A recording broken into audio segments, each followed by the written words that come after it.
Testing.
Welcome to the March 27th meeting of the Mobility and Parking Board. We're going to call this meeting to order and start with introductions. Carl, could you go first, please? Carl Stang, board member. Howdy, this is Rolf Jacobson. Joy Porter. Corey Sutella. Susan Presti. Yes, please. Natalie Johnson, council liaison. And Juan, do you mind introducing yourself, please? Juan Alvarez, Mobility and Parking Director. So I see we're missing Bill Kerner and Luke. Do we have anyone online? Nope.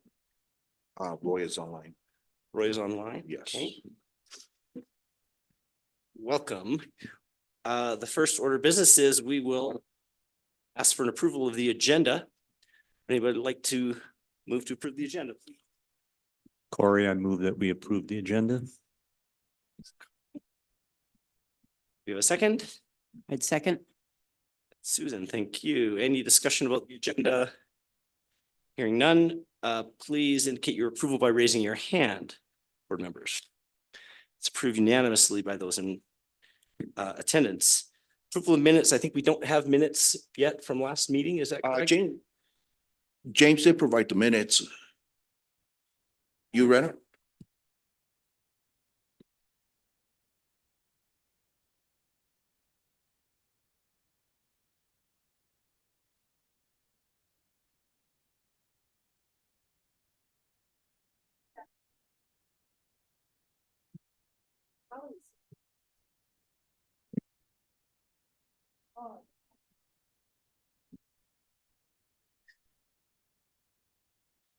Yeah, I sent it because we were having technical issues, so but James did upload it. And I'm sorry, I didn't see you over there, James, so I'll say hello and thanks for being here. I'm going to suggest we defer the approval of minutes until the board's got a chance to read them and we can vote for approval at the next meeting. Any objections to that? Okay. Next item, number 5, is the public comments on non-agenda items. This is a call for any public comments on non-agenda items. Hearing none, we will keep moving. We're on a roll. I think we're caught back up. City reports. So the first city report is our council liaison report from Natalie. Please go ahead, Natalie. Okay, so the one thing that was on there was our discussion about trying out the VIA program. And I know you had all written a letter just of support for the conversation to happen, essentially. And ultimately, I believe that's where council sort of landed with it as well. I think ultimately we decided we want to finish some of the projects we have in the works, get the Chase Bank building up and running, get the Dillon going, figure out how the trams are going to work. And then from there, see how our current mobility options connect to one another, and then see if that VIA then fills a missing piece in that situation. And so I think that's where it landed. So it wasn't for or against it. It was kind of a postponement until like essentially a year. Is that where we're going to look like a year from now? Correct. Bring it back and kind of see again where we are as a community. So I think that I think I captured pretty much. You did. Yep. Yeah, and plus we wanna complete all the projects that we have in place right now with the Chase Map Building and the Dillon Motel, which is in progress. Could you update some of us about the Chase building?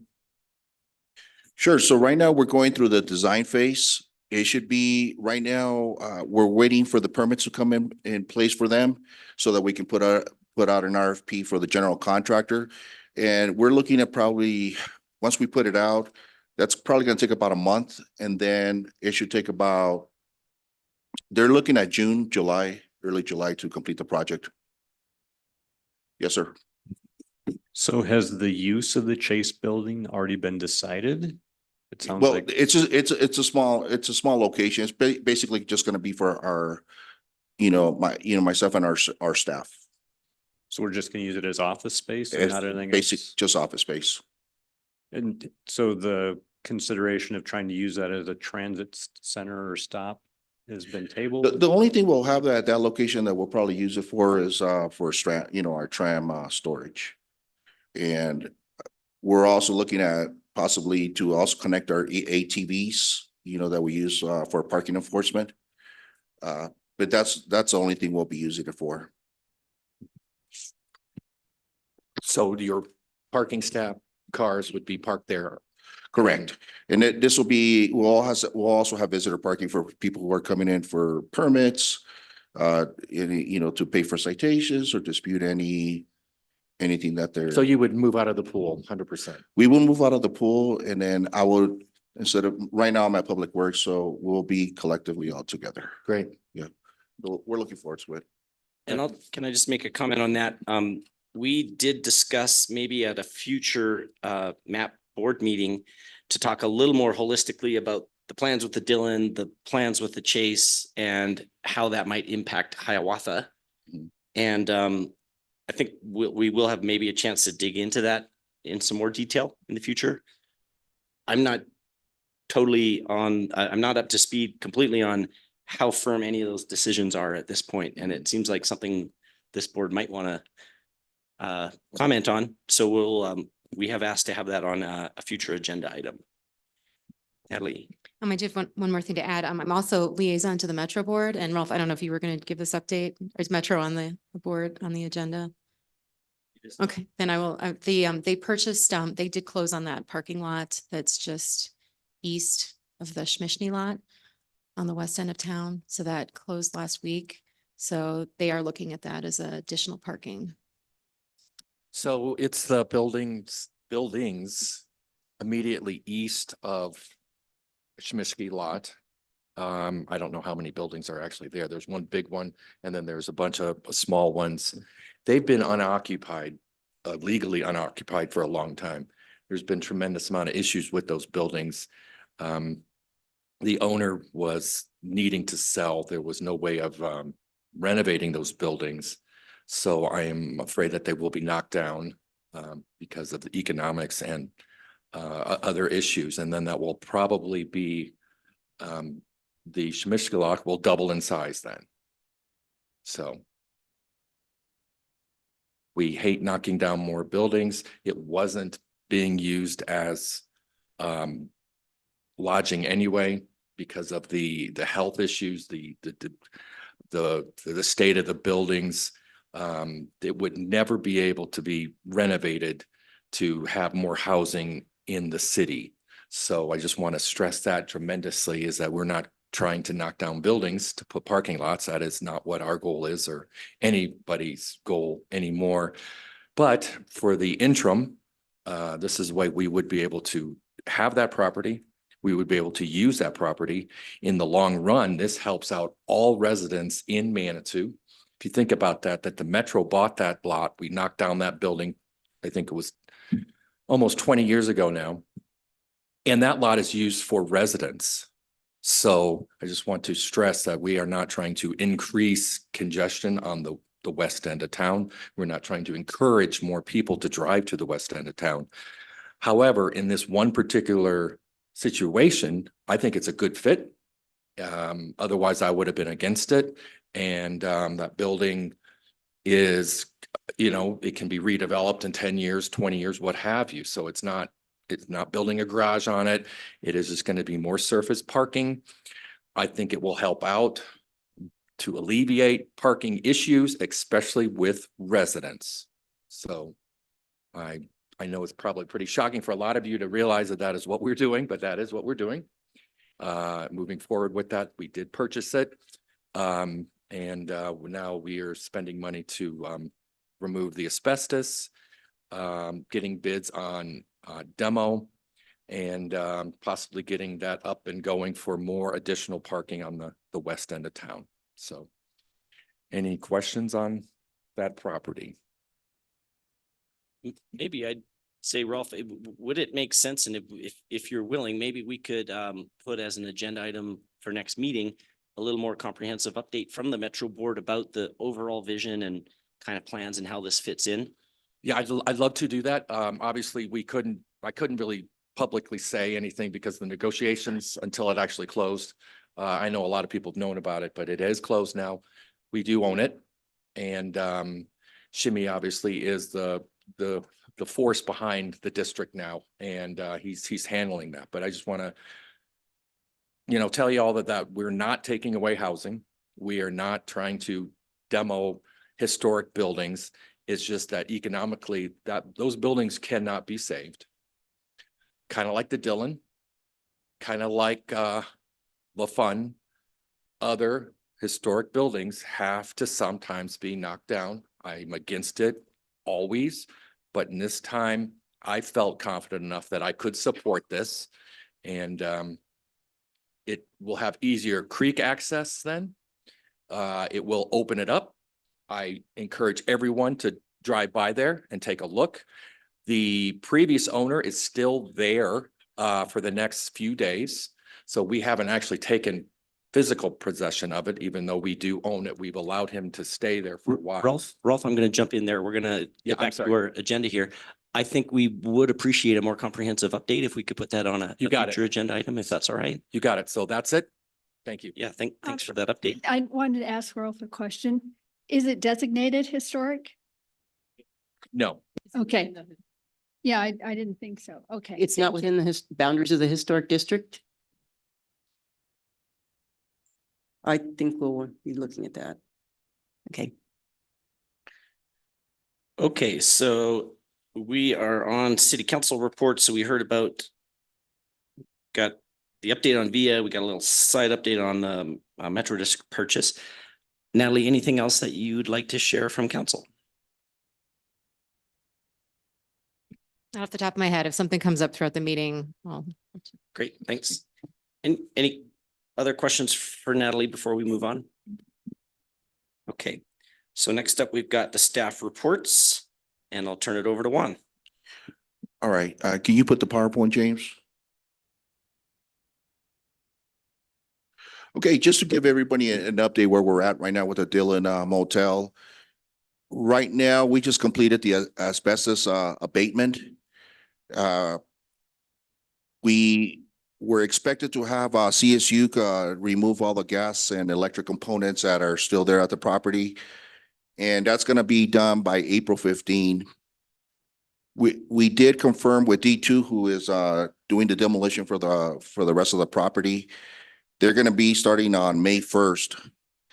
Now, this slide right here has the structure where we're planning on putting bike storage, storage for personal belongings, a pollination station. And one of the things that I could do for our board is that OLC is our design group that's currently working with our Chase Bank. And I could send to everybody on this group to look at the designs so far that we have right now, so that if you have any input or would like to include anything, you could send me that by noon on Friday. Next slide. And Ron, so Juan, just to confirm, is that opportunity open to anyone in the public? No, this is just internally, and so I would ask that it would just be within our map board, with our map board. Okay, so that offer is for anyone on the map board to submit comments on the design by noon on Friday. And are there detailed designs available? Is there documents that Yeah. we can look at? Yeah, I'm gonna email that to everyone. Okay. Thank you. Next slide. Before that, James. So this is a duplex building that's also there. This is like where we plan on putting an office space, possibly a conference room, concierge, and also this is the one we're going to be using for our mobility and parking storage as well, since we have the room available. The design phase that we have right now will be in the email I'll send out to everyone. Next slide. So for Bike Ride, they don't have the quarterly, they won't have it until next month, but they were able to give me the prior month. And you can see the total of number of Bike Ride trips that have been done monthly to year, 61. And the hubs in Manitou Springs, there were 3 combined totals were 61 for starting to ending. For the Shriver Park, it was 9. Hiawatha, we had 32. Lulu's, we had 17. And the average trip distance was 3 to 21. But that's next month, we should be able to have the quarterly data for everything. Just a question for the group on that. So we had asked to have some bike ride use statistics. Mhm. If anyone's got comments or suggestions or like things that how we'd like to see this presented or anything, my anticipation is we can improve over time. We can try to derive information from this. So if you've got suggestions for what kinds of things we'd like to see from Pike Ride, hopefully this is an improvement, and hopefully we can continue to evaluate Pike Ride into the future. Carl. So I would like to see some, hopefully we can start collecting this kind of data and have longer term trends, because with the Pike Ride expansion at council, there was discussion around, hey, how do we promote this and drive additional usage? And so being able to see, oh, hey, usage is going up, or hey, February it's cold, so not a lot of people are riding. So these numbers aren't bad, but it, really peaks in the summer. So having that broader, longer term view would be useful. Yeah, I think that's something that we can collaborate on to try to present that. Sure. I do have a question. Can we get an update on the status of the upcoming hubs, or is that? Yeah, so we're gonna do a walkthrough on this coming Friday at 10:30 in the morning. And we're gonna do a couple of walkthroughs just to see possible locations that they're anticipating where we could put a couple of the hubs. That's where we're at. Great. So do we expect that at the next meeting, we'll have the finalized locations? we Right, expect? we'll probably do more next week, and then we'll bring it back to our map board, when we meet again and get everybody's suggestions. Maybe we can have one of you guys come with us, with Tara and Pike Ride to look at possible locations. Yeah, I guess I'm thinking about like just process and timing. So the offer is that anyone from this board could join the on-site inspection. Absolutely. And then at some point, there'll be a proposal. It would come to this board, and then we'd make a recommendation that would be finally approved by council. Is that the pathway? Look at the possible locations, yes, because they've already been approved to install them, but as far as the locations, yes. So there will be one more approval at council, and that's your understanding too, Natalie, of the finalized locations. Okay. Mhm. Sounds Right. great. Thank you. Yeah, so before we take it to council, we'll meet, we'll have our meeting, and then we'll take it to council right after that. Okay, so if anyone's interested to join for that on-site visit, then please get in touch with Juan. And then you said that was this Friday at 10:30? At 10:30. Yeah, and that will be here at City Hall. I know I can't make that, but if anyone on the committee is interested and they want to join, then just please get in touch with Juan. Okay, what's next?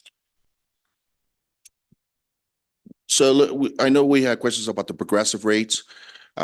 This is the progressive rates were approved by council. They took effect May of 2023. And the way we've been comparing these, go to the next slide, James. The way we've been comparing these rates have been from the same month to the previous year.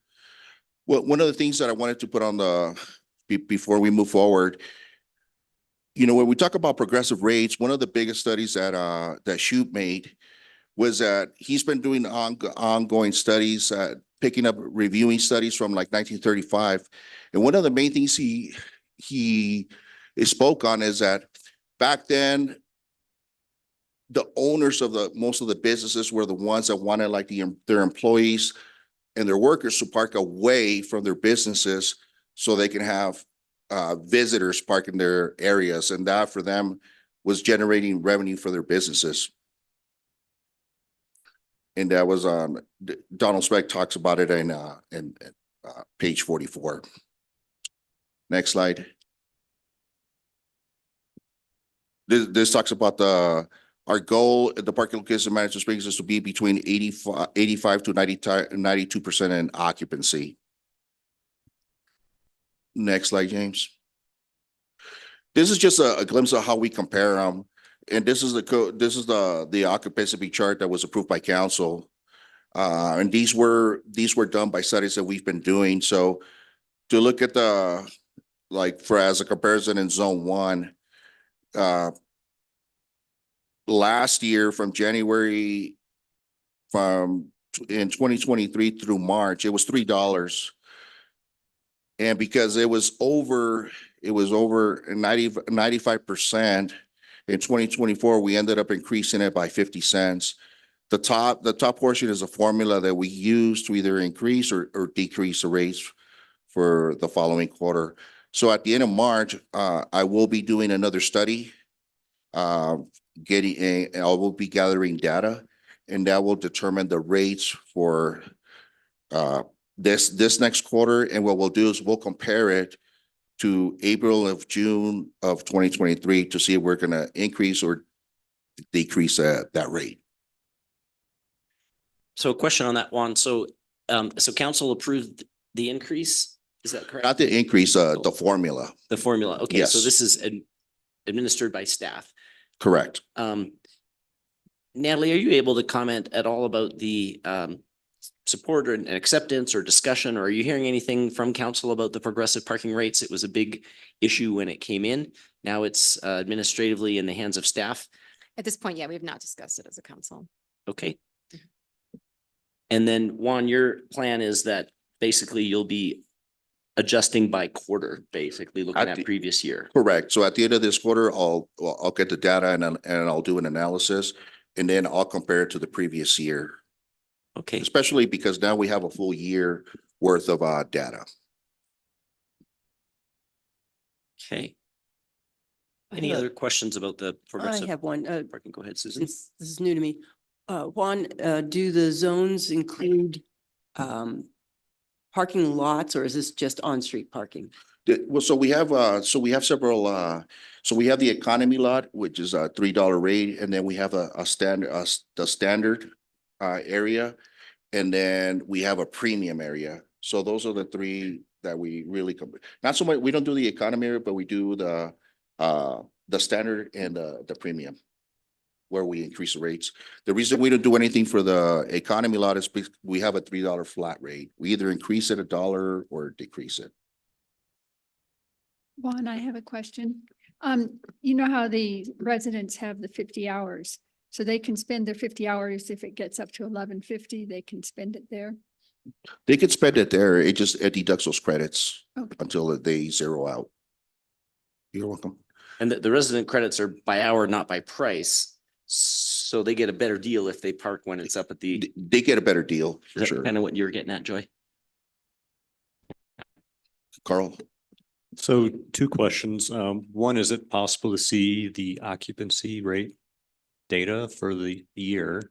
You Sure. mentioned you had that. That would be very interesting. And then second, and it's easy to ask and probably harder to do, but have we compared, correlated this with sales tax revenue?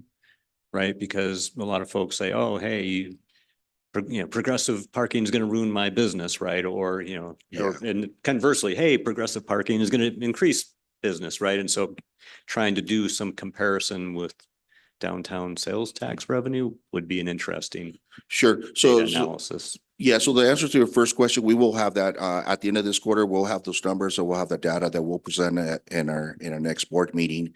As far as sale, right now, we're just doing our responsibility is just doing it the hourly rate. We don't do anything like with, as far as like with the sales tax.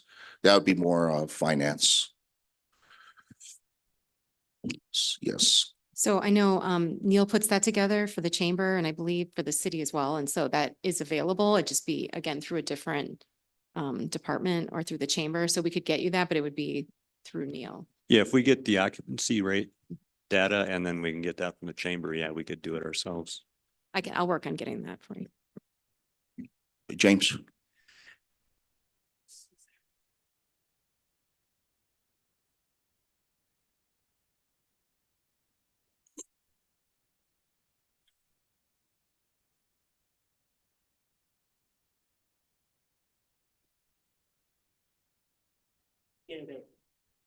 So these numbers right here are the occupancy numbers that we have for the last year.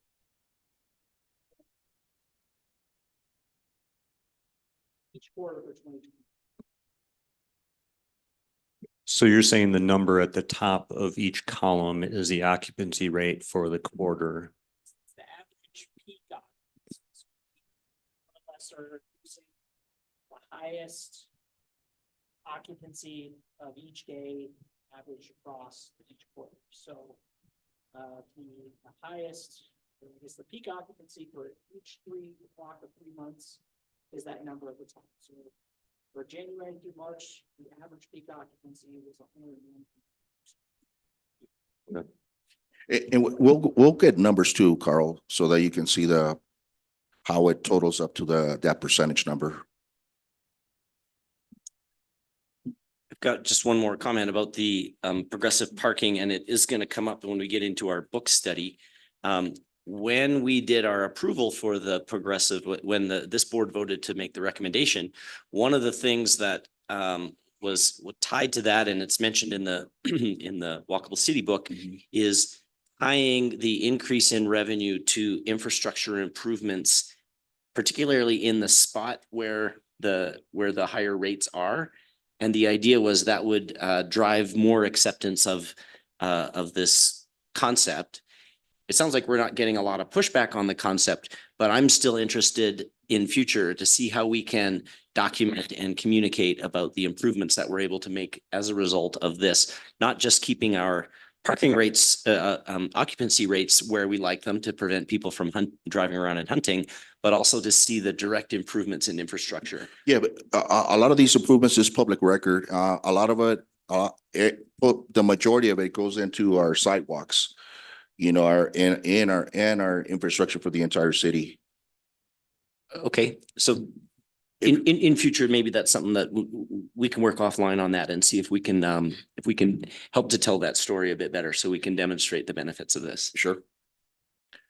Okay. Next slide.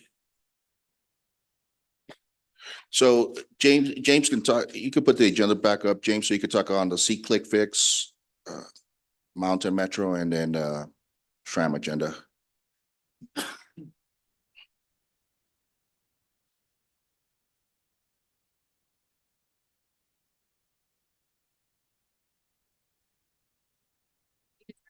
Third one.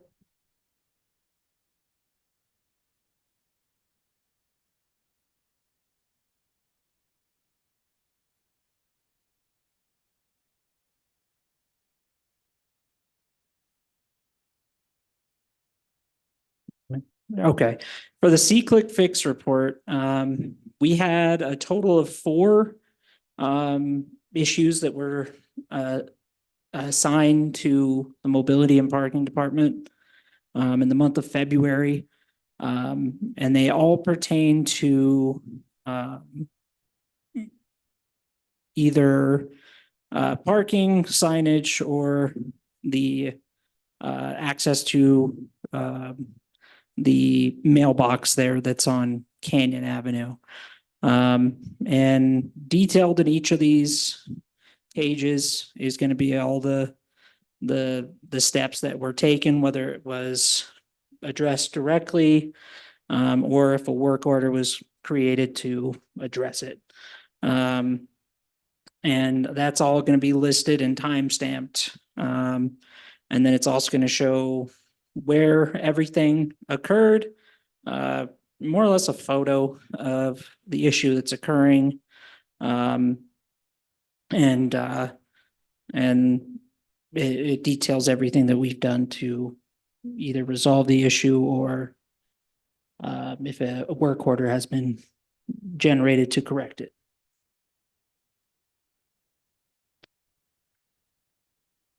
So just curious so this report is all everything that went to the Mobility and Parking Department, or it's all question around how this report was generated. So I recall, I believe we submitted something about cleaning the bike lane on Manitou Avenue. Corey submitted something around the detour sign in the bike lane. And I'm I not don't remember the seeing, date of that, but I think it was in February. so it just feels like there might, way it was Yeah, done so not all of practically. them will come to the mobility and parking department. They may go to streets. So the only information we pull from here is everything that comes to mobility and parking. Because streets handles a lot of, if you put something for signage, that could have gone to streets because they do handle a lot of, most of the street signage. Yeah, so this is just a report of everything that was assigned to mobility and parking staff to address. So I don't know if that's what you were looking for. I was just working off of what would have been. I'll comment on that. I think this is a really great start, and this is the kind of thing that we're hoping to get a little more visibility to. So first of all, thank you very much for putting this together. And just for clarification, I don't think I saw this in the packet that was mailed out, but this was uploaded onto the city site. Is that correct? Yes, Okay. and it should have gone out with the email. But it is available online. You can download the packet and you'll have all this info. And yeah, then as far as trying to I don't know how easy it would be to get a report for some of the other issues, just because a lot do come through. And it's easiest because I already get everything that's assigned to our staff members for the mobility and parking department, but I don't get anything from those other departments. I can search for them, but it certainly wouldn't be efficient. Okay, And- well, I think it's a great start. And so again, thank you very much. And we may have comments as we go. Joy, did you want to add something? Just it is online. If you want to go and see Click Fix and see all the other ones, you can go online and see when it was assigned, who's it's assigned to, when it's completed. So that's all online.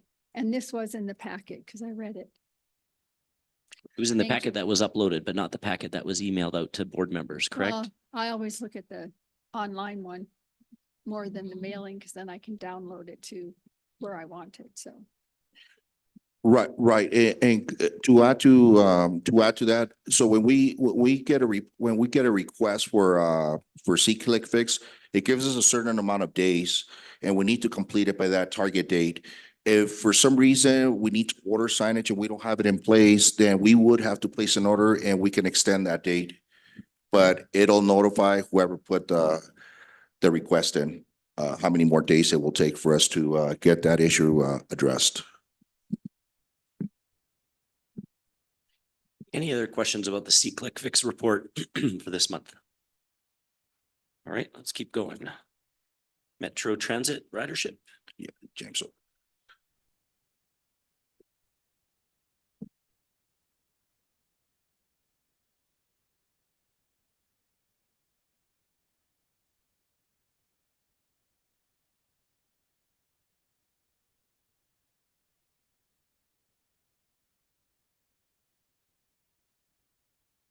So this is just a breakdown of total for the day for each route, broken out by day. And then I believe I have the EV tram as well. I know that one did not get uploaded. I didn't have access to that data until today. So I will provide that information to you by email after this meeting's completed, and it'll be broken down the same way as you see it here, where it'll have totals, daily totals broken out by parking lot. And then it'll also have starting mileage, end mileage, and then battery percentage as well. So you can see how the trams performed on each of the days that we've tested it.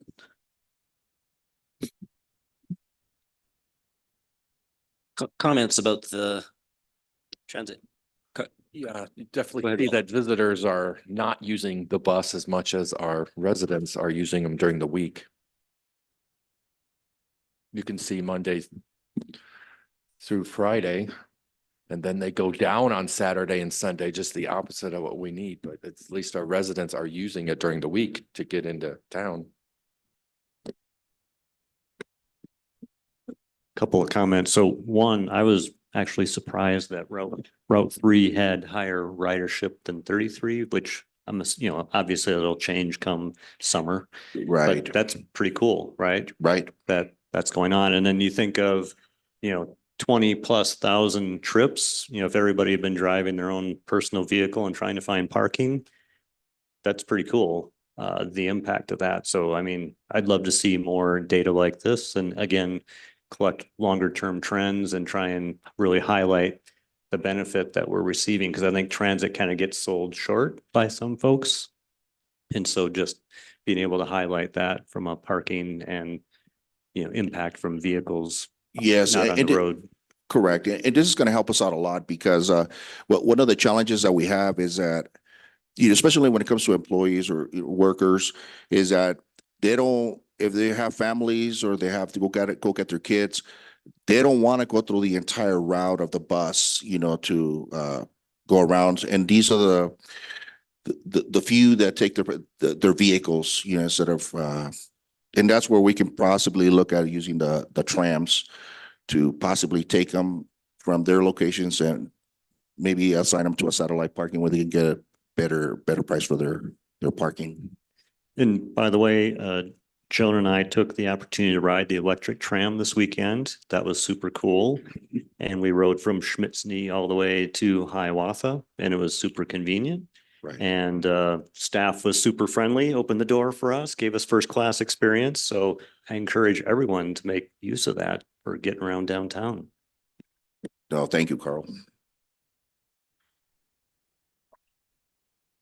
Go ahead, Natalie. I just want to add that I think that the Route 3 bus line is one of the best bus line for Mountain Metro, period, just so you know. Well, right, the Manitou routes are the Yeah. top 3 Mountain Metro Transit performing routes, which doesn't say much for Colorado Springs. No, but I just thought that was worth mentioning. Any other comments about the Metro? I'll just say again, thank you for putting this together. I'm surprised by how big these numbers are.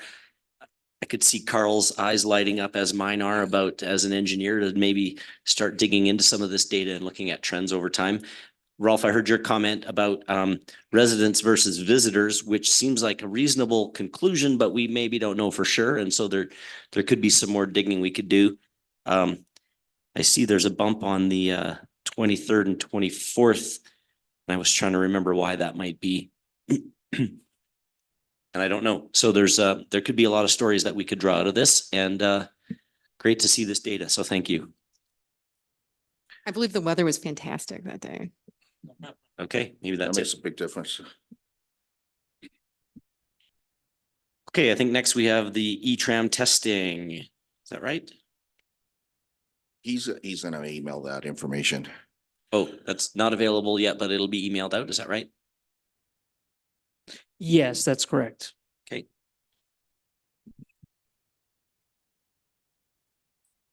Ned, Roy's not joining us, but he was gonna speak on the traffic safety board. So we'll make sure we get this on the next one, on the next part of the agenda. Okay.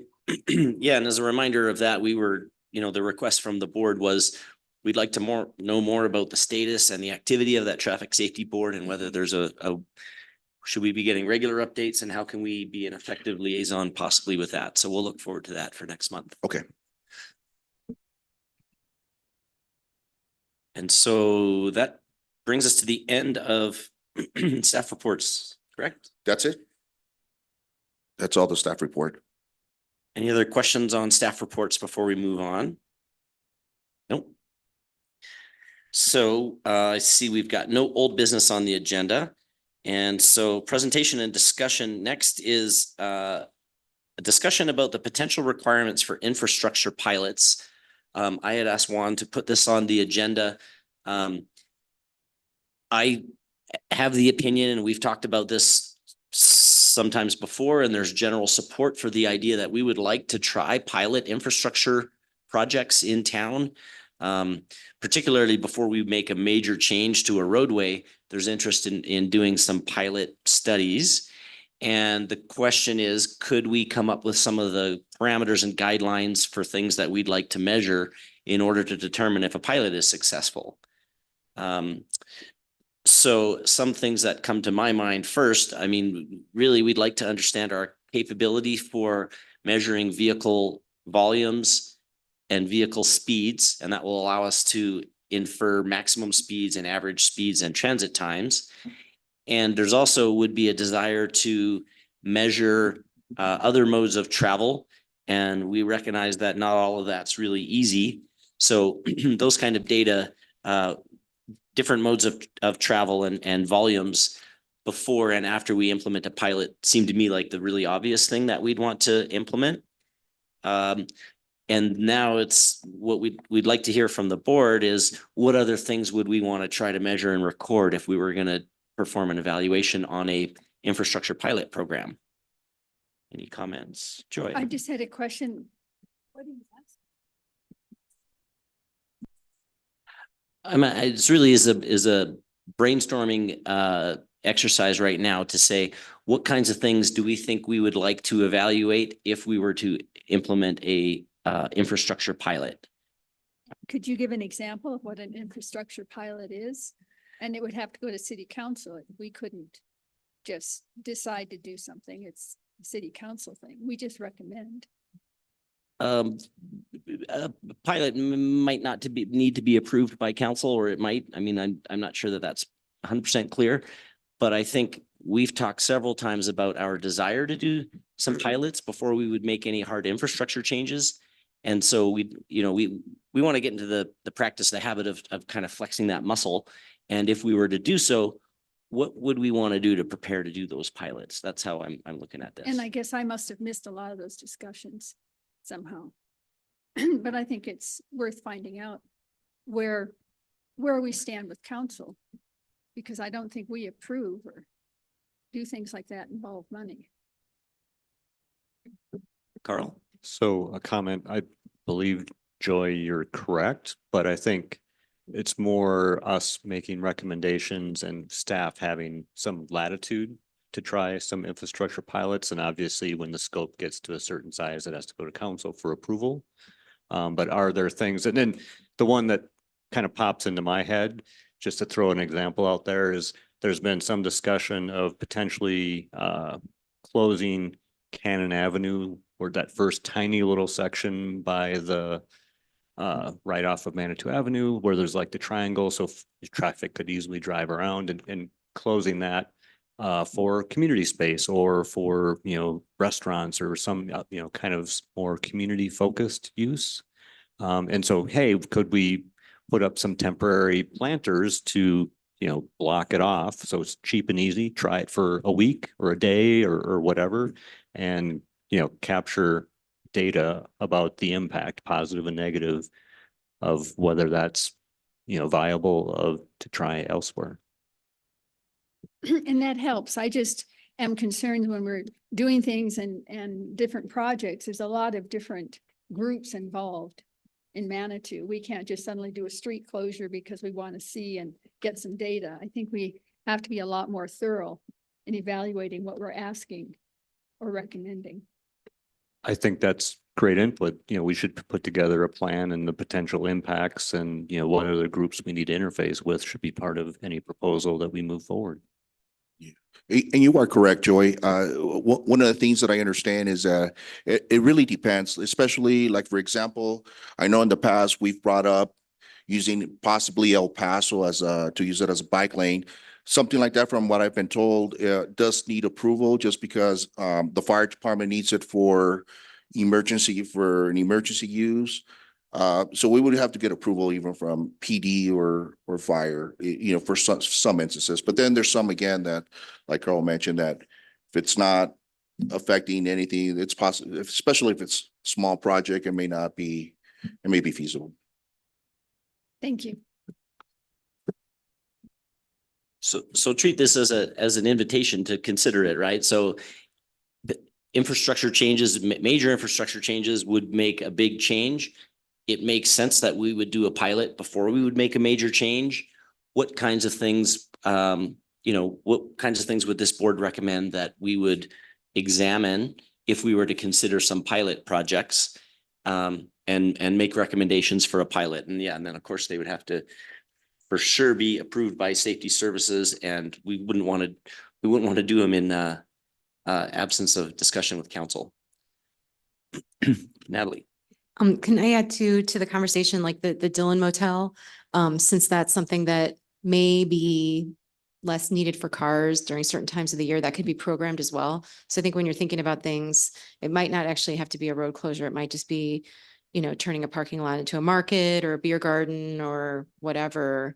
So just as you're giving that feedback to Juan, by Friday, that might be something to consider too, is actually programming that lot as well. My only thought is it would be hard for me conceptually to arm wave and talk about metrics I would want. It seems like that would change a lot depending on the project we're looking at. Something like an off-street reuse of a parking lot would have totally different metrics than closing a street. So I'm not sure I can predict very well ahead of time until we actually propose a project. And then I would want to talk about what would be the appropriate measurements. But I'm not going to be able to give you much input on this at this point, I'm afraid. Yeah, and that's fine. Just so everyone's clear. Yeah, I'm not proposing a particular pilot or anything right now. Just to start thinking about those things, and your point's very well taken. A beer garden in the Dillon parking lot would be a lot different than a full street closure somewhere. So we'd want to look at different things. We just need to probably list the goals that we're trying to accomplish ahead of time. And then we can, once it's done, we can kind of see what we were thinking when we did it and how it actually ended. So before come up with some reasons why we're doing anything. Yeah, no, and that's great. And in listing those, we can always list like the pros, the cons, cost, and take all those in consideration. Well, Rolf, I think you're asking for clear metrics for measurements of success for every project in advance. That's a good point. We should start with our goals. What are we hoping to achieve? Therefore, what things should we measure?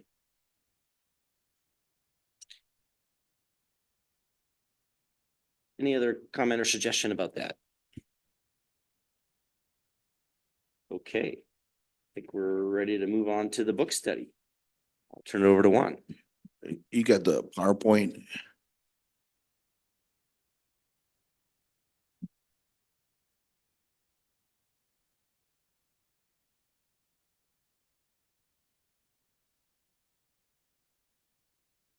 You can go to the next slide.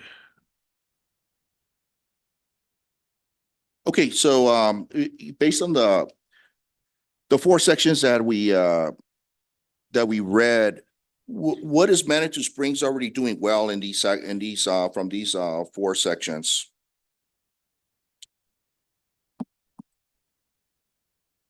Who would like to start? I'll start.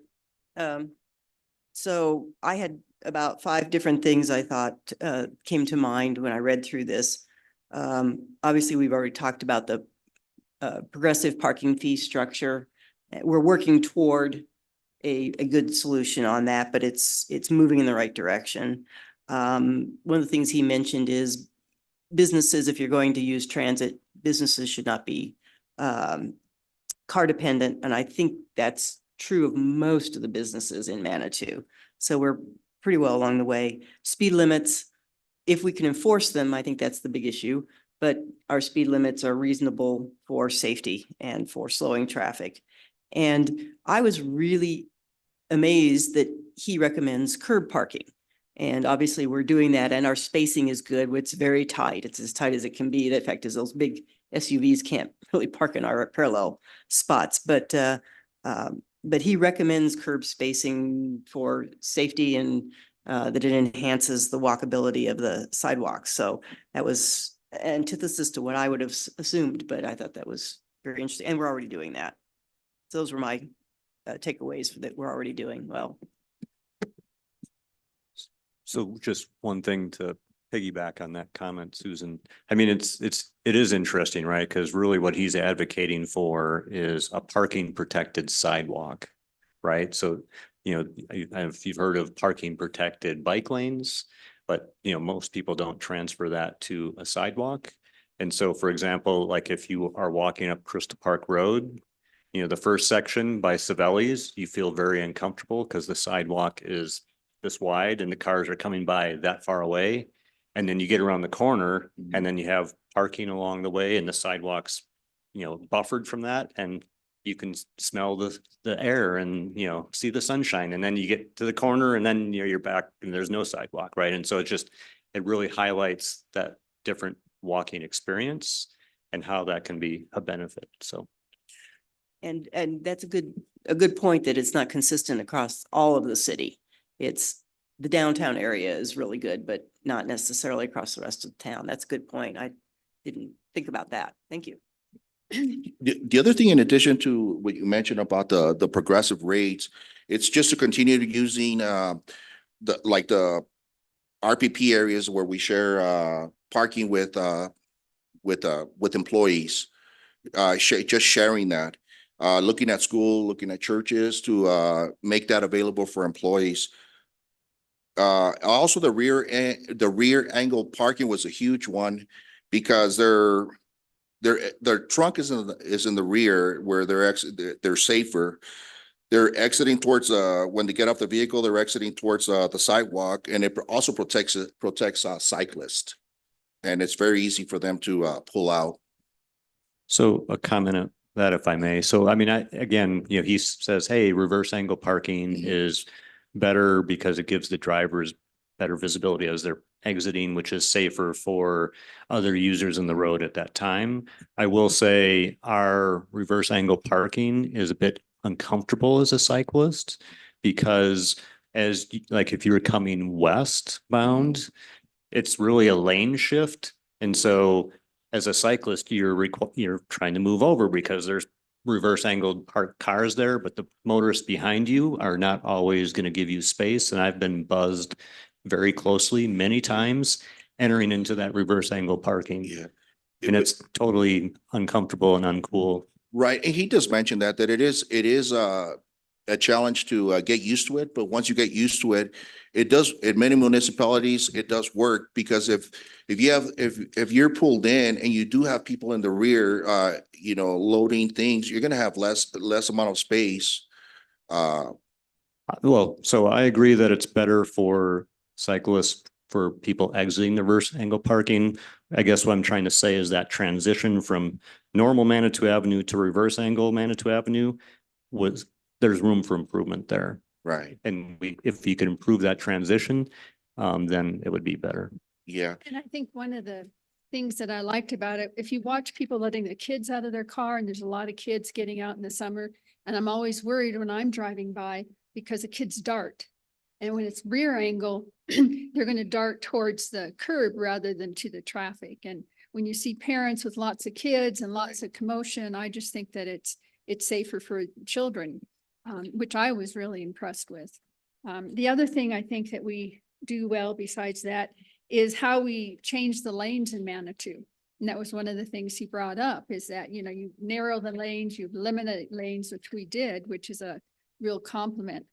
I do have to say, just because I'm a historian, is that when they say that the reason they didn't have bread on the shelves in Russia because it was free is not correct historically.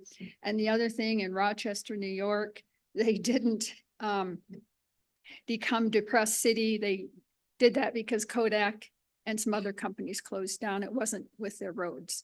So I saw that and I was like, what? That's wrong. But I think the rear angle parking is a positive thing. And I think, Carl, your idea to figure out more safety. So when you're backing in for cyclists is a good idea too. Yeah, and the main thing is really reducing the congestion because a lot of cities, it also talked about a lot of cities to have maybe 3 or 4 lanes, say, oh, we're gonna add 6 lanes. And in 3 to 4 years, the traffic is just as bad, if not worse, because now they open it up. So the idea is not to add more parking, but find ways to reduce and mitigate that congestion. So what I think Manitou is doing well is that we are finally putting a price on parking. Finally, after fighting this for decades, on-street parking prices. And I think it's great. The progressive parking rates are tremendously progressive and just successful. So we have to keep it going. I'm very happy that we've done that. And the other big thing that we are doing right in Manitou is that we are increasing the biking culture here a lot. And especially with the e-bike share program, I think that is tremendous, the bike ride. And I think those are the two big things that we are doing good. Carl? So my positive comment for the night is I'm actually really, and you'll be surprised to hear these words out of my mouth. I'm actually very impressed that council purchased the Dillon property and trying to make that kind of a satellite parking and really improve the shuttle and give people a reason not to drive into town and make it safe and convenient to park on the edge of town and not bring your vehicle into downtown, I think is a huge positive for not only residents, but visitors, and also it's going to help business as well. Thanks, Carl. So I'll jump in with some of the positives of the ones I haven't heard mentioned. I pulled from chapter 16, no parking minimums as part of the planning in downtown. I think that's the case today, right? If you open a new business, there's not a parking minimum. So that's something. Yep. Chapter 17 mentioned high-tech demand management, and I see that we're moving in that direction. We've got this online system. It's not perfect. It continues to be improved and offers us a way to improve, to use technology to address that issue. So that's great. Progressive was mentioned. Chapter 29 mentioned congestion priced city centers. That's exactly what we're doing here. We've got higher price parking in the city center. So that's a positive, or if we believe the book, and I think I believe the book. Chapter 30 talked about closing streets to cars. And I have to say, every time we do one of the parades in town and the streets are closed off, I get all kinds of feedback from people about how positive that is for that experience of being in Manitou. I am also aware of some people that live in Manitou aren't, if they're not really into the parade, they find that to be a nuisance. So that's a thing that we have to balance in our town. Chapter 32 talked about speed limits. You kind of mentioned this. I think our speed limits in downtown are great. In fact, our speed limits throughout all of Manitou are probably okay. Where I see them not being enforced is up on Crystal Park Road and some of those really bigger, wide roads. And we talked about curb parking and back-in parking. Just to comment, Carl's point about the back-in angled parking. You know, if you look at the picture here, it shows a bike lane next to the back-in angled parking. And that's really the issue that Carl's talking about. When you're coming westward and you encounter the back-in parking right by just before the Mac there is no bike lane. You're forced to go right into traffic. And if there's a car following you, they're not ready for you to do that. And I think that's the danger that we see there. So we've got back-in parking, could use some massaging, but I think we've accepted back-in parking and it's overall accepted in our city. It's not accepted, or it is? It is, yeah. Yeah, I Okay. mean, as someone who's right there, nobody says anything anymore. I do know some people don't like it, but overall, it seems like that's had good acceptance. Okay, Juan, so are we ready to move to Yeah, ideas and action steps? Yeah, no, next slide. Yeah, so from the perspective of walking and biking, what ideas or action steps from this section we might want to consider for Manitou Springs? So maybe the way if we could do this, let's go around the room. We started last time with Susan. Maybe Carl, could we start with you? You wanted to to share what you thought were ideas and action steps from the readings? Just for walking and biking?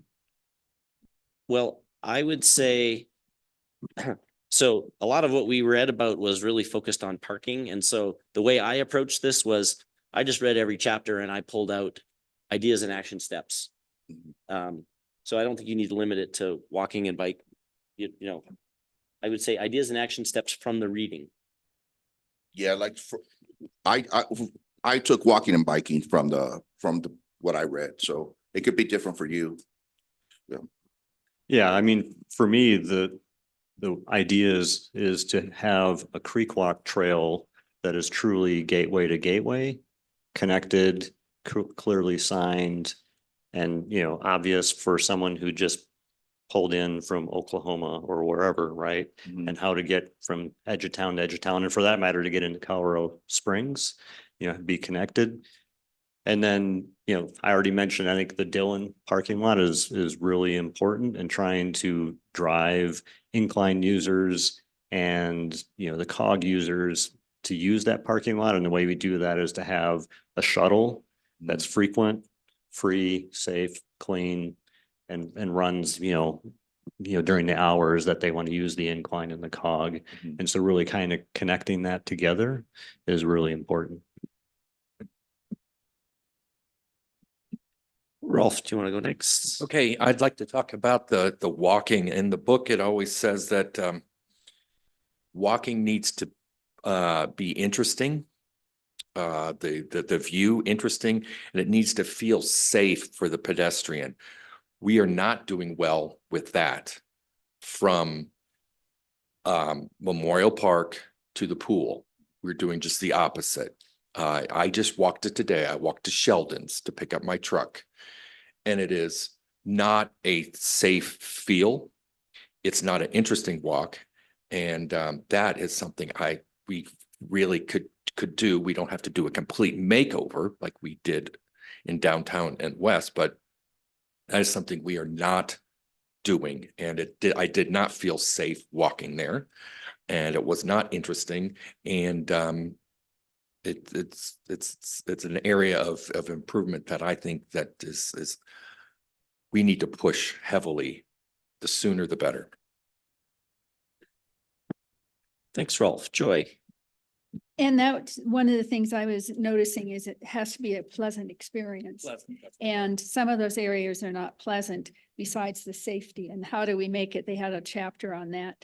The other thing that I don't know what the solution is for when we have our events like the Emma, I call it Emma, and wine tasting and the different things we do, how do we keep it safer when everybody's walking down there? I'm always concerned when I walk, I usually avoid it because I usually walk downtown. I don't drive. But how do we make it safer when we have those big events with all the people coming in? So I noticed that, and, you know, it's just always a concern to understand also, there are some neighborhoods that don't want sidewalks. They're adamant it's not a sidewalk kind of a neighborhood. I know ours is that way. And I think there's some up Crystal Parkway too, being involved in something there. And so it's looking at that and looking at sidewalks, but realizing it's not the solution for every neighborhood, and really listening to the neighborhoods more than people saying, well, this is what you need. It's sort of like the lights downtown in the URA. There's no reason to have all those lights. And it shines in our neighborhoods. It doesn't affect downtown, doesn't affect Crystal Hills, but I guarantee you, we see the lights from our home when the leaves are off the trees, and we don't need so many. I'm sure CSU would turn some off if we asked, but those are things that I notice which make it walkable.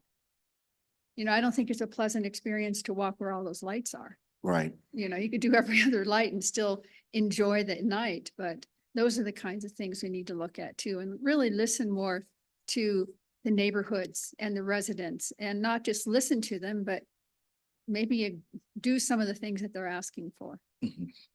Thanks. Susan, do you have some ideas and action steps to share? So the things under each category, I liked what you said, Joy, about walking. I was thinking, kind of ancillary to what Rolf was also saying. I look at the walking, especially downtown. I feel like we need to evaluate our sidewalks and make sure we're ADA compliant and not obstructing things.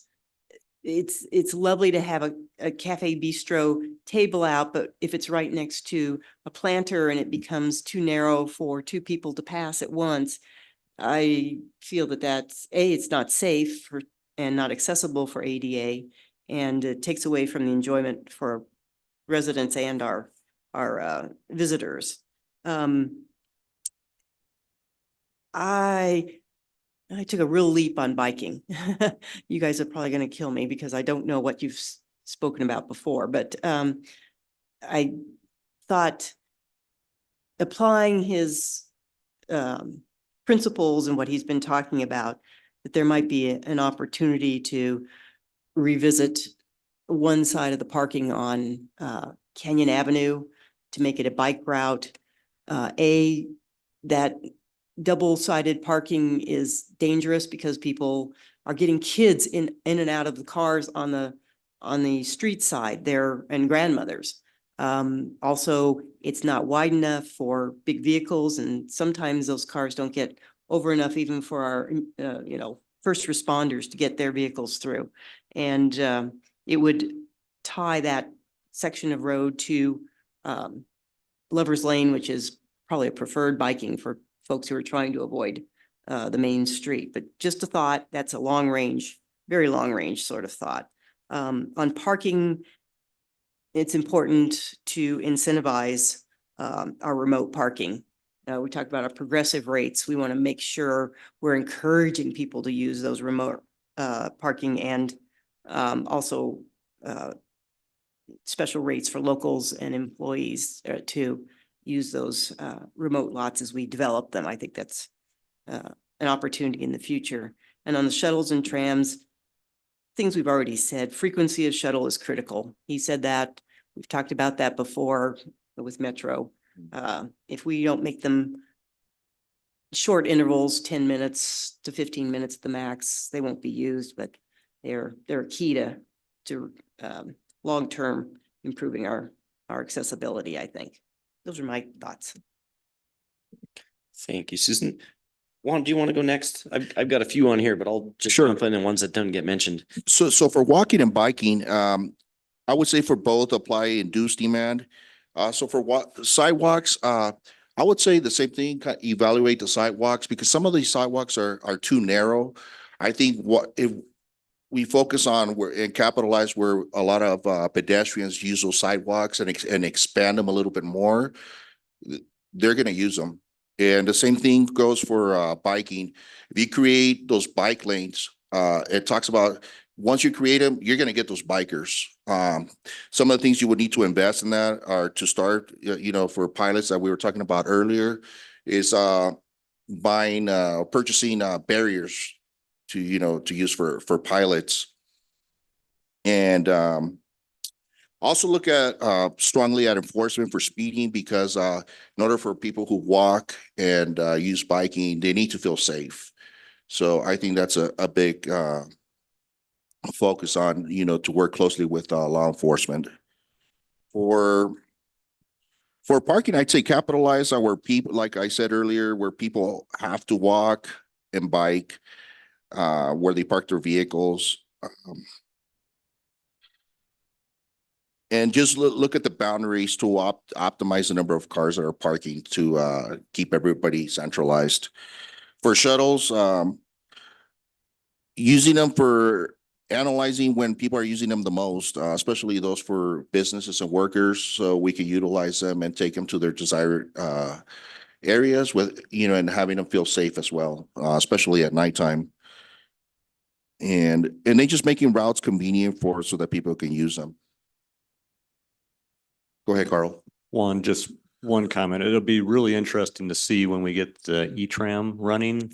I know a lot of employees, that work late or whatever, and we have the free parking out in the RPP areas. Right. for employees, but a lot of times it's not convenient to where they work.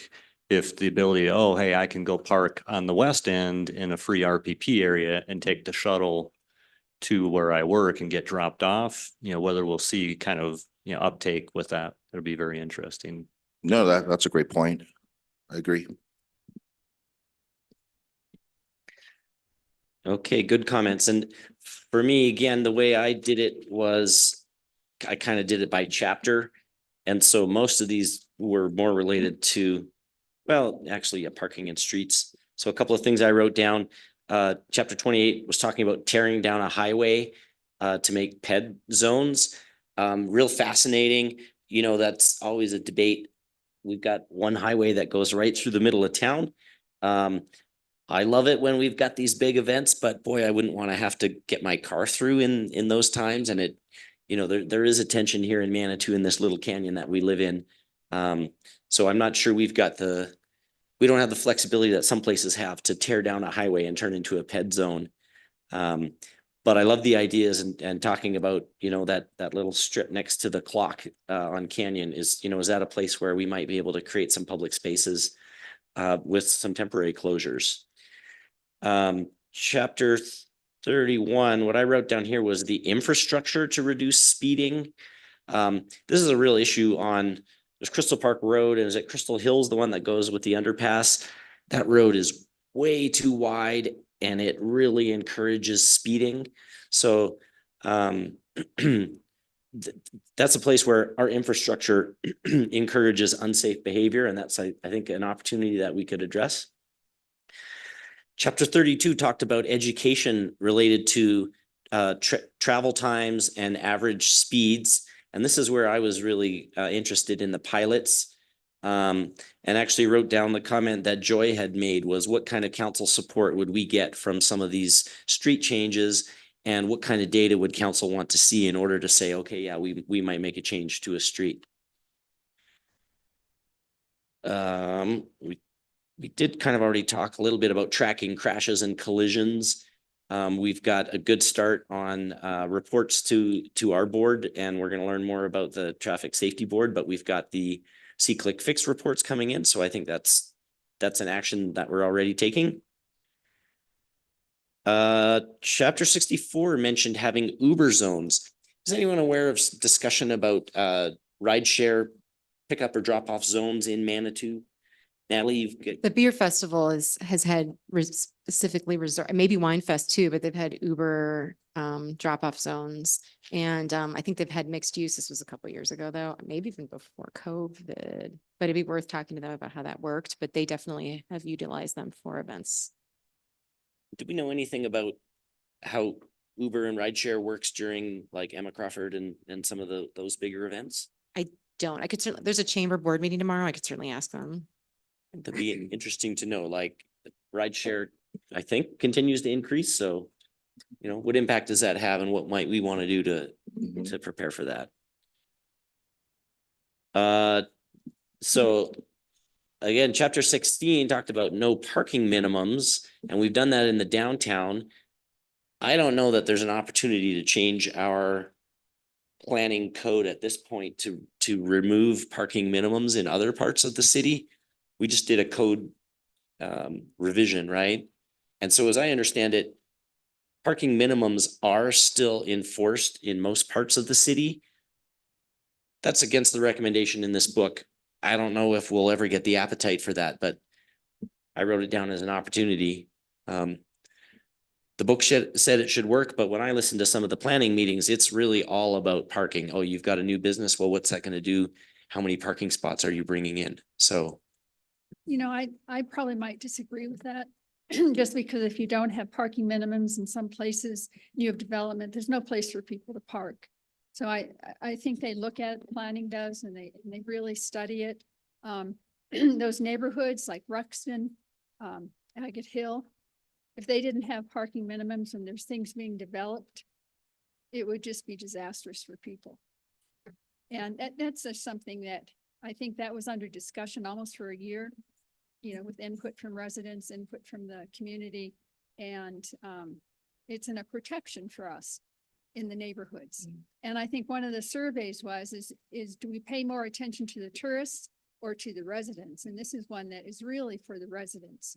To have RPPs, to have protection when there's a development of a high-rise apartment building or something, and you don't have parking minimums, it just can be disastrous for people. Right. I hear that sentiment a lot. That's contrary to what the book is suggesting. Well, I think the book is a good starting point. We can't do things like they do in LA. We can't do things like they do in Boise, Idaho, but we can do things that match with. Yeah, you're right. Match with our town. The book isn't a blueprint of what we're going to do because there's parts of it that don't work for us. So Yeah, Carl, you got your hand up. comment on the parking minimum and maybe an alternative view. So I think the intent of the no parking minimum is that there's no parking minimum and that the person developing the business, the new apartment complex is not going to build something if they don't have parking for their visitors and their residents. And so it's really leaving it to the business and the developer to do the right thing and not force them in every case to have more parking than they need and to oversubscribe that. And then just one interesting data point, like we take the urban living tour in downtown Colorado Springs, and they have all these new apartment complexes and they all have to have parking garages. And even if you wanted to live car-free, and the data suggests that 30% of your rent is going to paying for that parking, right? And so if you wanted to move down there and be car-free, you're subsidizing parking for all of your other apartment dwellers. And so we talk about lack of affordable housing in Manitou Springs, potential if we had no parking minimum, we actually offered viable alternatives to get around town to do your shopping via the bus or bike or walking and not have to own a car. I think we could have a really positive impact on affordable housing and the affordability of Manitou in general. And I would just say that to trust developers to do the right thing, I wouldn't want to do that. And if you look at those apartment buildings down in Colorado Springs, what they've done to the environment, neighborhoods, I'm not sure letting people just decide, developers, what the parking should be. I think it's protective of us. Well, And I also think that to say affordable housing, those apartments are not, that you see the high rises are not affordable. So they were developed with a parking minimum, so that where there is parking minimums in Colorado Springs, and I wasn't asserting that they're affordable. I was asserting that they were 30% overpriced because of the parking minimum. Thank you. so, I see And I Rolf, don't know- Rolf has his hand up, so I'll recognize Rolf. Thank you. so parking minimums, the research is out and the jury is in. The parking minimums have caused tremendous problems in our country. That's the root of the problem in the entire country. We need to get away from parking minimums as quickly as possible. Manitou needs to lead on this, so maybe Colorado Springs will see it eventually. Parking minimums is the reason why we have a housing crisis. And especially in Manitou, I can't believe that we have any parking minimums. It's horrible for business. It's horrible for residents. It's horrible for the poor. And so I am completely, totally against all parking minimums. And the book says that, and I think science says that too. And I would disagree respectfully. Okay, so range of opinions on that, and we're probably not going to solve it today. I think, one of the things that it talks about the benefit of removing parking minimums is it over time will encourage a car-free lifestyle, but obviously that doesn't happen at the snap of the finger. It also does mention if you were to remove parking minimums, there is some incentive for the free market to develop what parking is needed. It also talks about providing protection for the people that already live there. So, Joy, I think your viewpoint is valid and the point's well taken. It's not an easy problem to solve. And I want to, recognize that there's a range of opinions and we may have to take a long-term view of this. Yeah, and the book also talks about making, when on the studies that's done, like even with new investors, they don't recommend even assign parking because sometimes they limit 2 parking spaces per resident. And what happens is that that you don't give, if they eliminate that, it gives others the opportunity to find other forms of transportation, such as with transit, biking, walking. But if they don't, and they assign those spaces, the other reason for those limited parking is for, to create that turnover, especially in very heavily congested areas. So that's my input on it. So the only other thing I wanted to add, and it was from another chapter 17 and 18, they were talking about fees in lieu of parking minimums. And so, charging developers fees to develop other kinds of infrastructure and maybe invest that in transit. And this is something that's come up, and actually had a good discussion with a resident about this in the last month, is the idea that if you provide parking on your property, is there a way that the city of Manitou can work with you as a property owner to incentivize that? So this individual's suggestion, well, his idea was, I could probably rent out these spaces that I have on my private property during the busy days when everyone's coming to Manitou. I could rent out my spaces. With our advanced technology, with monitoring our parking lots, is there a way that we could incorporate private parking spaces with the parking structure? And so you come to Manitou and you could say, oh, I could park in Schmishny, but I see that, Joe Smith has got paid parking up at his house, and I could go and I could book that in advance or something like that. Again, we can't do that today, but that's those are the kind of creative ideas that we might want to look at. So those were the ones I had, and please go ahead, Natalie. Can I add, is that okay? Okay. The first, I'm wondering if it's worth inviting Crane, the Creative District, to come to one of our meetings to talk about how you could work with Crane to kind of activate some of these maybe lesser enjoyable pedestrian routes, because I know they're actively working on some of those things. So I don't know all the details, but I know they're working on like a mural plan for behind the buildings along the creek. I know they're working on public art, things like that. So I just wanted to throw that out there, that they might be a nice opportunity to invite someone to give an update at a meeting. The other thing I wanted to mention was that you had mentioned purchasing barriers, and I had kind of discussed the idea of the planters in the URA that aren't really working. I think could be interesting barriers. So we might actually have some barriers in-house that we could utilize. So I want to throw that out there. Right. And then the other thing I wanted to mention was the idea of the blue zones. Have you guys, do you know what I mean if I say that, the blue zones? Yeah, it's that communities where everyone lives to be 100, which I don't know if that's really, you can prove that or whatever. But anyway, I think a lot of what we're doing obviously would support blue zone life, right? And so that idea of really everything we're doing will make you healthier and potentially happier, right? So just making sure that connection's clear. And then I would love to talk about the parking benefits district a little more. You had mentioned that earlier, that if there's a way that businesses could maybe more personally feel like they're benefiting from the parking fees. Because right now I think we're doing it, but I think we're doing it at a more, what do I want to say, top level, and they're maybe not feeling it more personally as a business owner. So there might be some opportunities there. So. Right. Well, and you know what, I think I think we are doing some of it, and it's communicating about it is maybe one of the things we can improve on.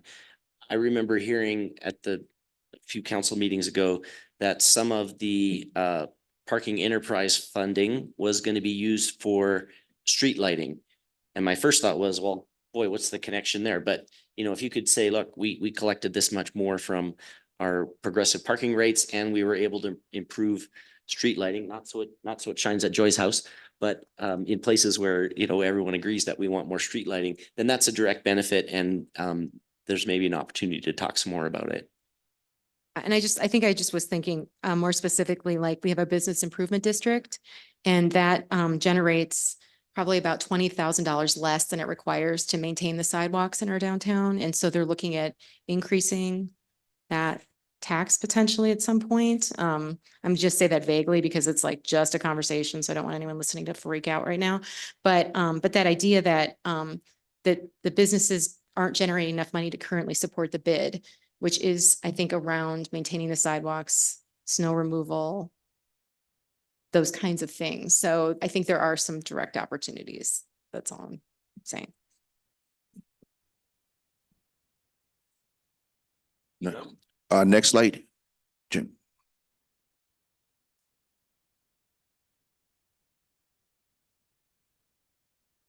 So based on the reading, what would you say are the potential implications for residents, businesses and visitors from positive, negative, and then concerns / exploration?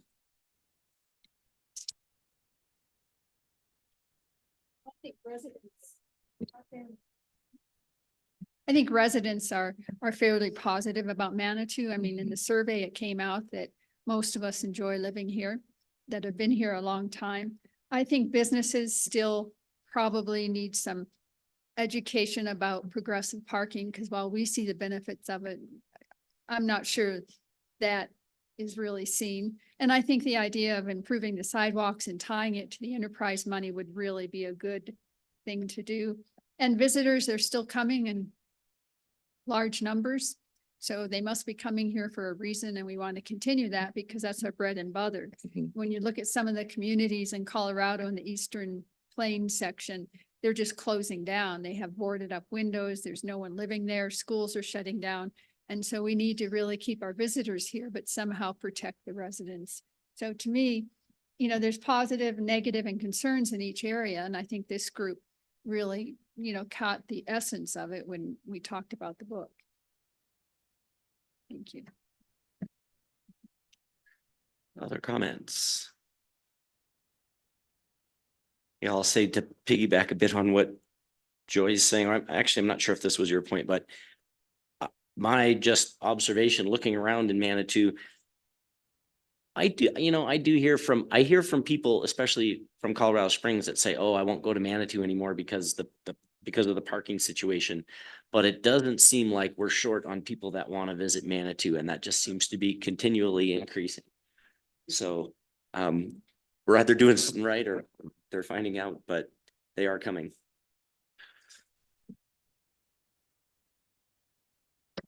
And some of them haven't been here for a while. They still think we are the little town with bikers and everybody, witches, you know, all those kinds of rumors about Manitou. I think some of the people haven't been here lately. And you're right, people in Colorado Springs are coming because I know they do. And the ones who don't, I understand. I don't go certain places because I choose not to. You're right. Hopefully they're coming by bike ride. Yeah, what I have on the positive is, to reduce congestion. I think for the most part, they do enjoy transit. And for the most part, they do feel safe, to walk. And then I think the immersive tourism is big. I think that's a big positive. As far as the negative, I think it's just how they perceive the threat of costly parking. They look at it like doing damage. So I think it's just really educating the businesses and workers, just educating them so that they don't perceive that, they don't have that perception. And then further from their destinations, that they always look at that as an inconvenience. They're too far from where they're parking. And those were the main ones that really stood out to me.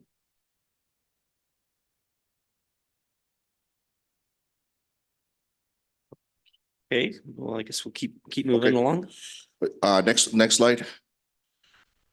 And this is the final thoughts and key takeaways from these 4 sections. So Juan, how many more sessions are we gonna have with this book? Do you know? I sent it out at the beginning of the year. So we should be done by July. And I can send that to you if you don't have it. I'm sure I have it somewhere. Thanks for that reminder. Yeah, one of the question that's come up in a few conversations I've had is how do we take our book study into action? So we're taking notes on this. I know council's listening, but what are the ways that we're going to be able to, other than just general awareness as we move forward and make recommendations, what are the ways that we can turn this into action?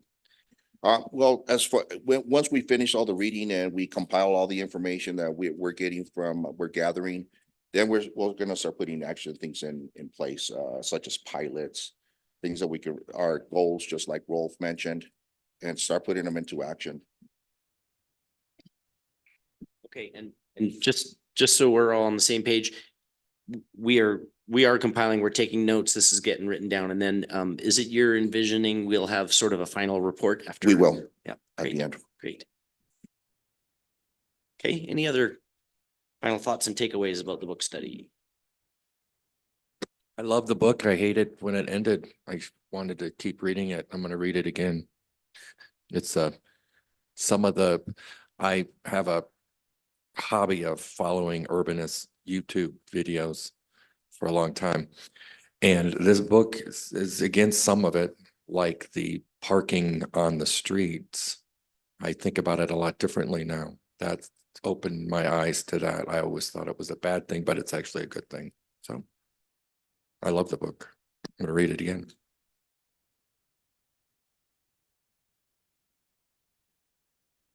For me was just as the strategic separation of origins and destinations. How can we use what already exists? Also doing a parking inventory, but an exact one, because I feel it needs to be updated, you know, because we have expanded over the last couple of years and even this year. And just the plan for people and places, putting the plan together.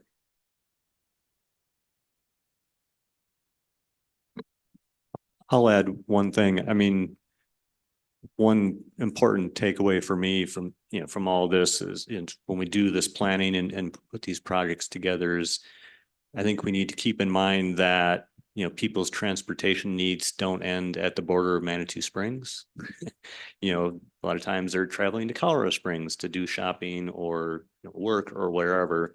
And so we need to kind of tie in with Colorado Springs, and not to say that they should dictate what we do, but, you know, just know that people's transportation needs expand beyond just the Manitou Springs border.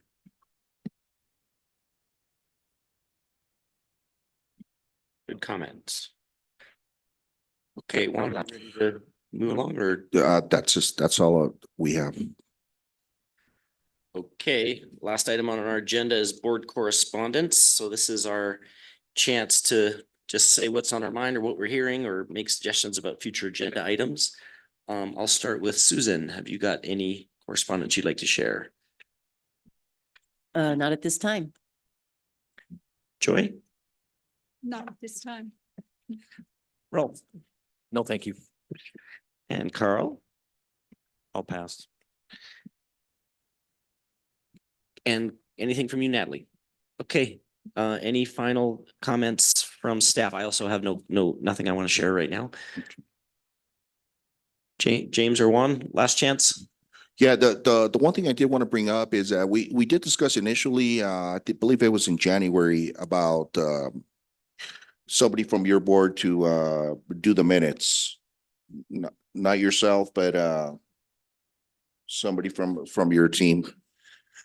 Right, this is an invitation right now. If anyone on the board would be willing, it would be a big help for staff. If we could have some support from the board to compile the minutes.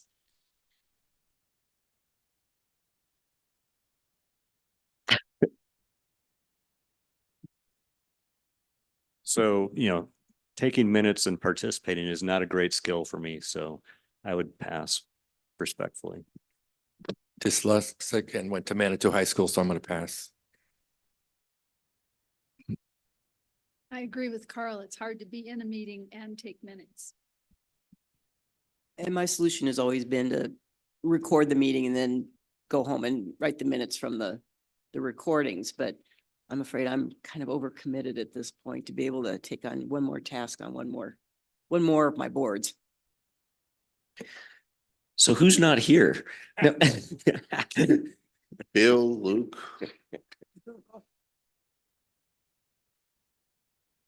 We could continue doing it, and then once everybody's here, we can revisit this again, if that's okay with you.